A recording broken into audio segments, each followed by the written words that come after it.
Olá, tudo bem com você? Eu espero que sim. Bem-vindo ao programa número 80, conversando sobre dependências e outros temas.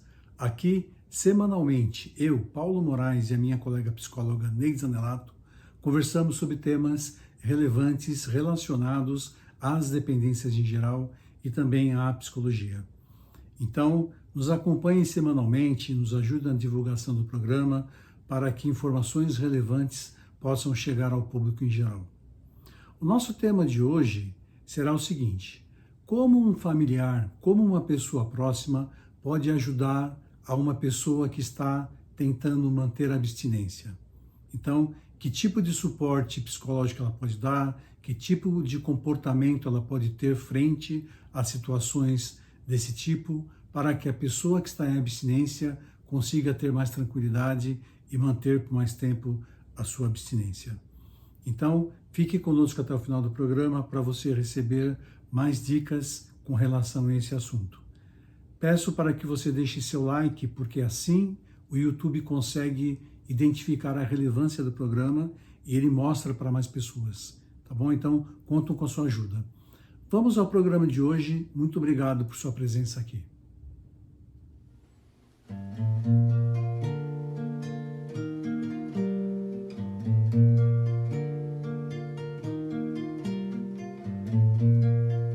Oi, Neide, tudo bem com você? Oi, Paulo, tudo bem? E com você, como é que estão as coisas? Tudo bem, tudo tranquilo, tudo bem.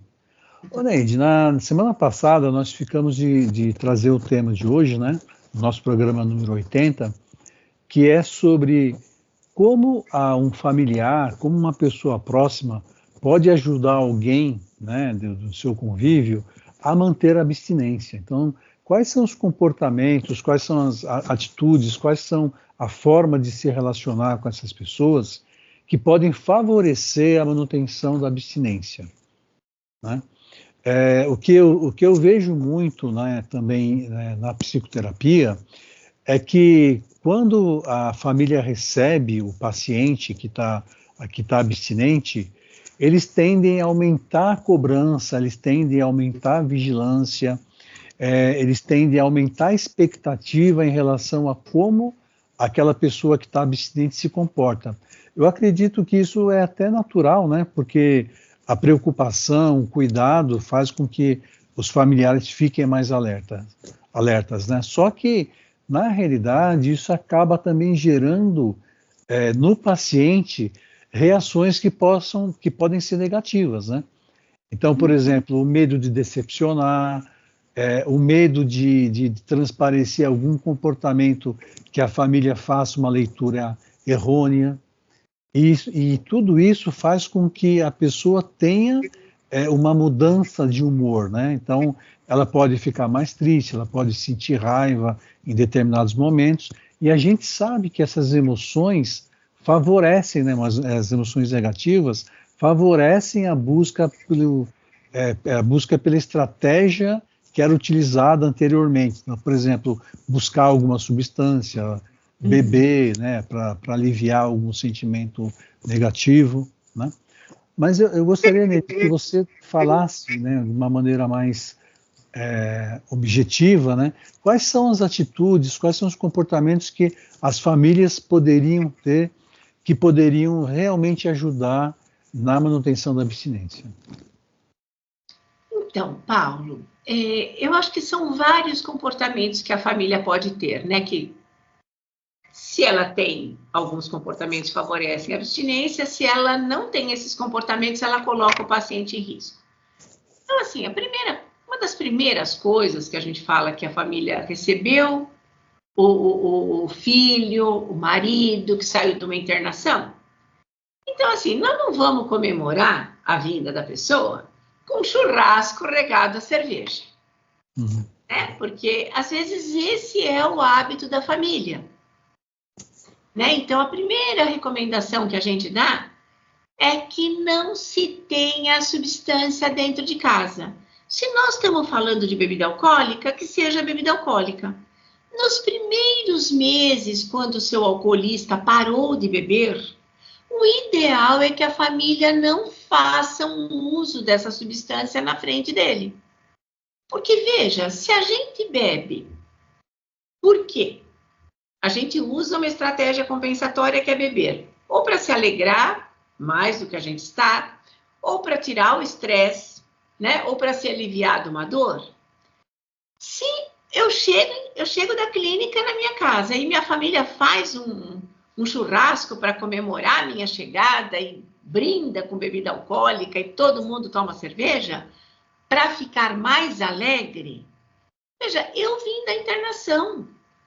Eu também estou com alguma dificuldade para retomar a vida ali no ambiente familiar. Bom, eu posso fazer uma leitura de que a família, beber ali não teria grandes problemas, certo? Existem pessoas que estão abstinentes de outras substâncias. E muitas vezes a família alega isso. Não, mas o problema dele não é com bebida alcoólica. O problema dele é com cocaína. E cocaína nós não vamos ter aqui no churrasco. Então, bebida pode. Só que, veja, a pessoa é capaz de beber, porque ela está tão perdida ali naquela chegada, naquele momento, que ela é capaz de beber, perder a crítica e, no dia seguinte, buscar cocaína. Né? Então, a gente sabe que muitos pacientes recaem logo depois que saem da internação, porque quando eles chegam na casa deles, o ambiente não favorece. Então, fazer uso de substâncias, por exemplo, permitir que a pessoa saia desacompanhada, né? Então, é lógico, no decorrer do programa de recuperação, você vai ter uma festa para ir, você tem algum evento comemorativo, a pessoa deve ir sempre acompanhada de alguém, né? Então, se é uma festa de família, vai uma pessoa da família junto. Se é um evento comemorativo na empresa, combina-se com alguém da empresa junto com o próprio paciente. Quem que pode te acompanhar? Quem que pode ficar junto com você para você não ficar sozinho, não ficar exposto? Uma coisa que é muito comum as famílias fazerem é ter o tema. O tema de conversa é sempre droga. É sempre a substância. Uhum. Então, isso é uma orientação que a gente dá para as famílias de não falar sobre isso o tempo todo. Então, você até deu um exemplo, você falou, às vezes a pessoa não quer decepcionar, ela está tensa, o humor dela está diferente. Então, ela chega em casa meio... A família olha, a esposa olha, ou a mãe olha e fala, ai, bebeu, né? Uhum. Tô vendo que hoje as coisas já não deram certo, né? Então, veja, antes da pessoa te falar alguma coisa, você já recebe uma crítica a respeito de beber, né? E às vezes a pessoa não bebeu, né? Só que a família interpreta aquele comportamento, aquela alteração de humor, como se fosse efeito da substância, e já faz uma interpretação. Isso é muito comum nas famílias. É importante também que a gente não faça sermões, né? Que também parece que é uma tônica que as famílias fazem. Né? Então, fazer aquele sermão... A gente sempre diz que a gente deve falar com a pessoa, não para a pessoa. O sermão é feito para. Né? Então, vou fazer apologia contra o uso da maconha, apologia contra o uso da cocaína.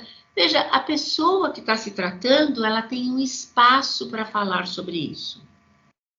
Que é o espaço da terapia, é o espaço do grupo de recuperação. Ela tem alguns espaços. Em casa, deve-se praticar o acolhimento, né? Deve-se, uma coisa que eu digo sempre, né, Paulo? É importante que a família separe a pessoa do transtorno que ela tem. Enquanto a família tiver misturada a pessoa com o transtorno, a família terá um comportamento que vai fazer com que o paciente fique sempre numa situação mais difícil, de menos acolhimento, e aí ele corre mais risco de recaída. Então, eu acho assim que esses são algumas dicas, né? Não fazer o uso da substância na frente da pessoa, procurar estar sempre próximo da pessoa para ajudar.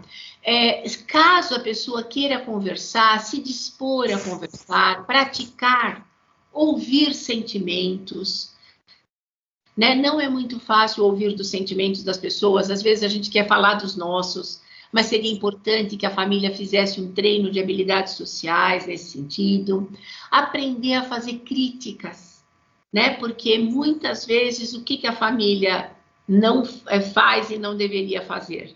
É fazer críticas a respeito da substância, por exemplo, qualquer coisa que a pessoa fizer de inadequado, já relacionar o uso da substância. Tá vendo? Ó, tá parecendo que bebeu, porque quando bebia fazia isso aí. Uhum. Né? Quer dizer, a pessoa, ao invés dela ser reforçada para manter a mudança, ela parece que o tempo todo ela é lembrada de como ela funcionava antes do processo de mudança. Uhum. Então, eu acho que essa coisa, esse comportamento da pessoa chega em casa antes de você cumprimentar a pessoa, né? As mães, às vezes, fazem isso, cheiram. Já cheira a criança. Né? Não dá um abraço no filho, não. Assim, então, se houve a recaída, a família tem que estar aí para acolher, né? Então, se percebe que a pessoa está estranha, então, o que está acontecendo? No que eu posso te ajudar? Eu acho que esses também são comportamentos que favorecem a manutenção da abstinência. Né? Eu acho que, basicamente, acho que eu falei sobre alguns, mas em qualquer livro dos nossos que nós publicamos, que a gente fala de treinamento de habilidades sociais, eu acho que fica bem claro o que se espera das famílias nesse momento. Perfeito. Muito bom, Neide. Muito obrigado, viu, pela conversa de hoje. Espero que nossa audiência tenha gostado da conversa e que eles abstraiam esse conhecimento e consigam repassar para frente. Isso é muito importante, né? Semana que vem estaremos aqui, então, com um novo programa, com um novo tema. Obrigado, Neide. Obrigada, Paulo. Um abraço. Abraço. Tchau.